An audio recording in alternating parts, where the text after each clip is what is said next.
Hello students, welcome everyone. In the last two videos, we had completed the poem Money written by William H. Davis. Today, we are going to discuss the brainstorming activities of the poem number 2.6 Money. See the page number 123. See the second activity A2. First activity, state whether the following statements are true or false. Correct the false statements with the help of the poem. या ठिकाणी जी वाक्य दिलेली आहेत, जे statements दिलेले आहेत ते true आहेत का फॉल्स आहेत ते लिहायचं आहे आणि जर दिलेलं वाक्य हे फॉल्स असेल तर ते आपल्याला करेक्ट करून लिहायचं आहे. First statement A. The poet knew no joy till he was rich. False. This is false statement. The correct statement is the poet knew no joy till he was poor. तर हे जे वाक्य आहेत ते पोएमच्या आधारानुसार लिहायचे आहेत. पेज नंबर 122 वर second line आहे, I knew no joy till I went poor. तर कवीनं या ठिकाणी सेकंड सेंटेन्समध्ये त्याचा आन्सर दिलेला आहे आणि म्हणून आपण आन्सर लिहिलेला आहे. The correct statement is the poet knew no joy till he was poor. म्हणजे कवी गरीब होईपर्यंत कवीला आनंद माहीत नव्हता. Second, the poet felt that he should talk about his poverty. This is false statement. The poet felt that he should not talk about his money.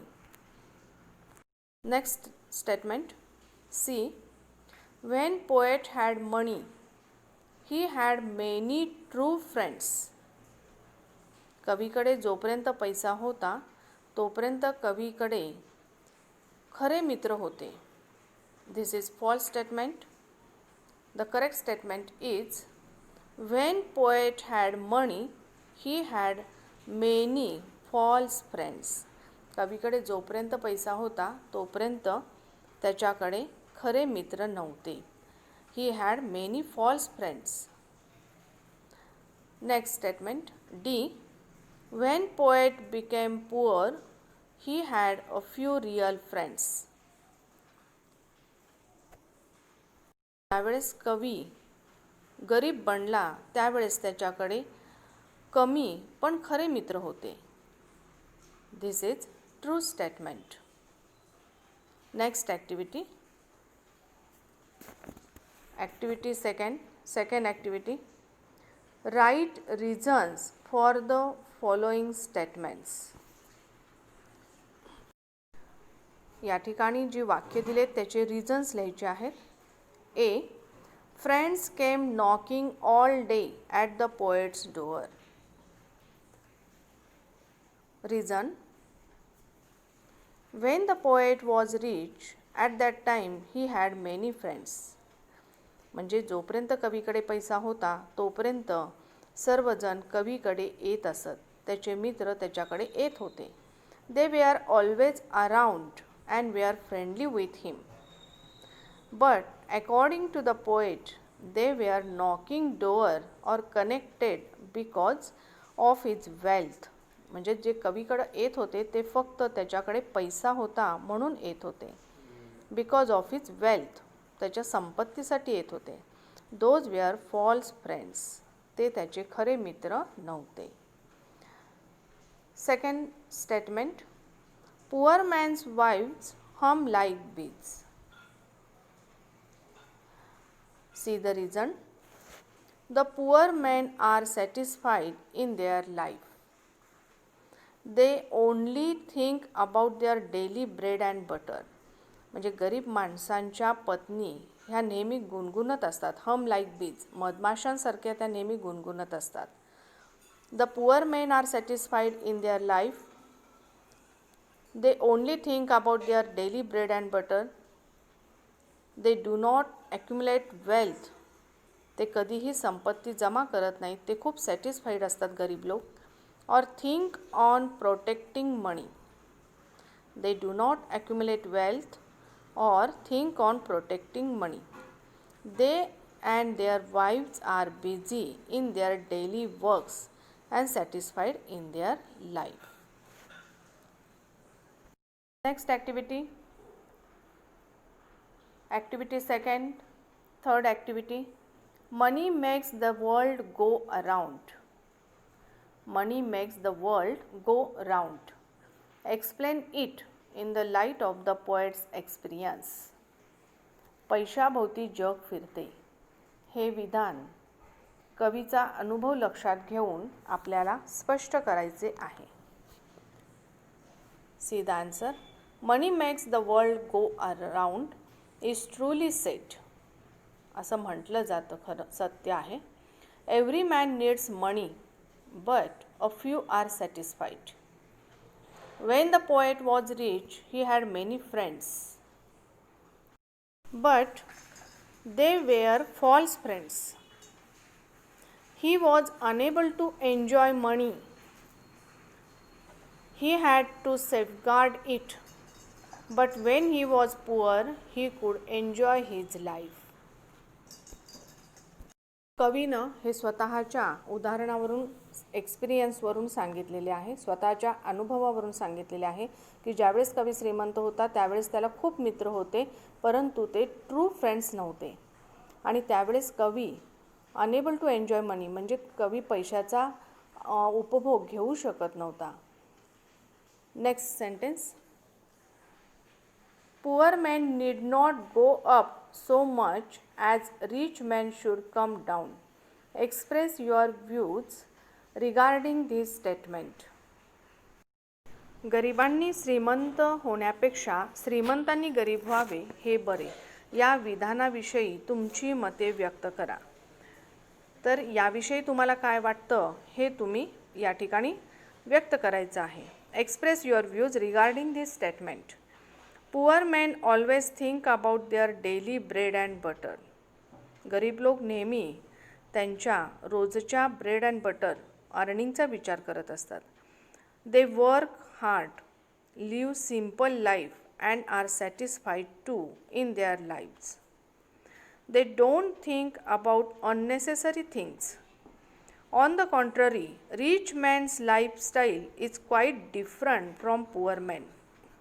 तर श्रीमंत लोकांची लाईफस्टाईल ही गरीब लोकांपेक्षा खूप वेगळी असते. Their necessities are beyond the necessities of poor man. त्यांची गरज ही गरीब माणसांपेक्षा खूप वेगळी असते. But they are not happy and always worry about the safety about their wealth. ते नेहमी स्वतःच्या पैशाचा सेफ्टीसाठी विचार करत असतात, वेल्थचा सेफ्टीसाठी विचार करत असतात. So poor man need not go up so much as rich man should come down. आणि म्हणूनच असं म्हटलं जातं की गरिबांनी श्रीमंत होण्यापेक्षा श्रीमंत जोपर्यंत गरीब होत नाही तोपर्यंत त्यांना याचा अनुभव येणार नाही. Let's see the next activity. Activity 3A3. Find out meanings of the phrases given below and use them in your own sentences.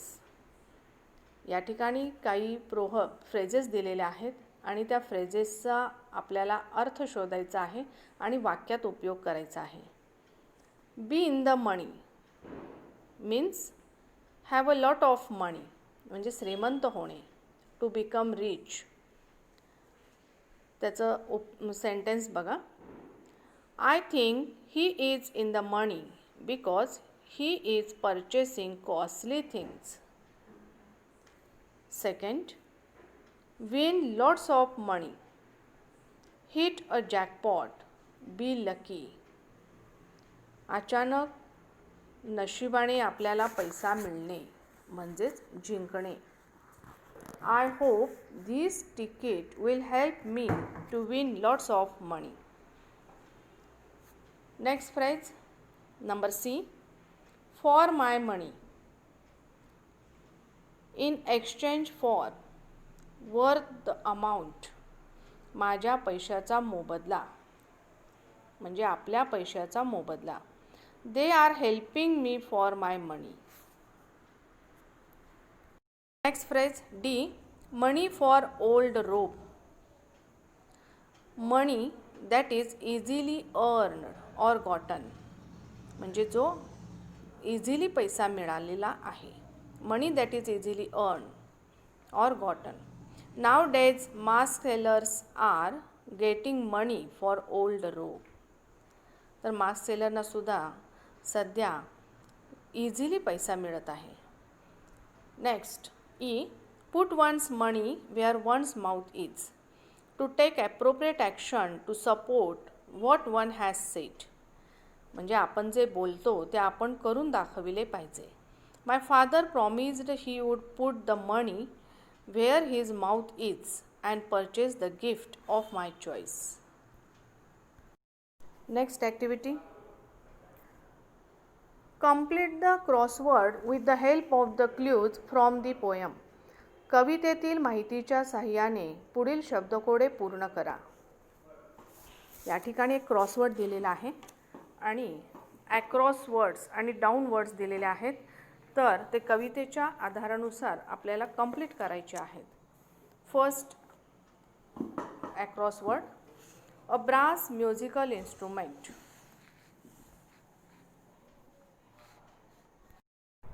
First across clues, a brass musical instrument. तर पहिला आडवा शब्द आपल्याला लिहायचा आहे. त्याचं उत्तर आहे ॲन्सर ट्रम्पेट. TRUMPET. तर एक एक कॉलममध्ये एक एक बॉक्समध्ये ते वर्ड लिहायचं आहे, लेटर लिहायचं आहे trumpet. Second, a low steady continuous sound. Hum, HUM. Number 3, false. त्याला वर्ड आहे untrue. And number 4, say something, speak. See the down clues. Not imaginary, real. हे उभ्या कॉलममध्ये लिहायचे आहेत, उभ्या बॉक्समध्ये लिहायचे आहेत. Number 6, ponder, think. Number 7, stinging insects, bees. Number 8, in large number, many. Number 9, strike a surface noisily, knock. Next activity. See the page number 124, 124. Activity A4, complete the following table. Complete the following table. या ठिकाणी एक table दिलेला आहे आणि तो आपल्याला complete करायचा आहे. First column, figures of speech. Figure of speech, line of the line, line of the poem, explanation. First आहे इन्व्हर्शन. तर या ठिकाणी आपल्याला एक इन्व्हर्शनची लाईन लिहावी लागेल आणि त्याचं एक्सप्लेनेशन लिहावं लागेल. C the answer. First figure of speech is inversion. Inversion means change of word order. In inversion, the usual word order is changed for the purpose of poetic effect. Poetic effect साध्य करण्यासाठी वाक्यातील किंवा ओळीतील शब्दांचा क्रम बदलणे म्हणजेच inversion हा अलंकार असतो. See the line of the poem. See the example of the inversion. Much have I thought of life and seen. त्याचं एक्सप्लेनेशन पहा. Element order is change for poetic impact. किंवा तुम्ही असंही लिहू शकता, the word order is change for poetic effect. The correct order is I have thought much of life and seen. I have thought much of life and seen. So this figure of speech based on construction. Next figure of speech, simile. Line of the poem. Then felt I like a child that holds. See the explanation. In this line, poet himself is directly compared with child. So this figure of speech based on resemblance, a direct comparison between two things. Simile. Like हा शब्द आलेला आहे आणि त्यामुळे ती figure of speech आहे simile. Next figure of speech, repetition. Line of the poem. When I had money O. Explanation. In this line, the word money is repeated. So this figure of speech based on construction. या ठिकाणी मनी हा शब्द repeat झालेला आहे आणि म्हणून ही figure of speech आहे repetition. Next, onomatopoeia. See the example. And how their wives do hum like bees. And how their wives do hum like bees. In this line, the word hum brings out the sound by bees. So this figure of speech based on sound. जेव्हा कविता आपण शिकत होतो त्यावेळेस याचा अभ्यास आपण केलेला आहे. Next figure of speech, antithesis. See the example. Poor men think I need not go up.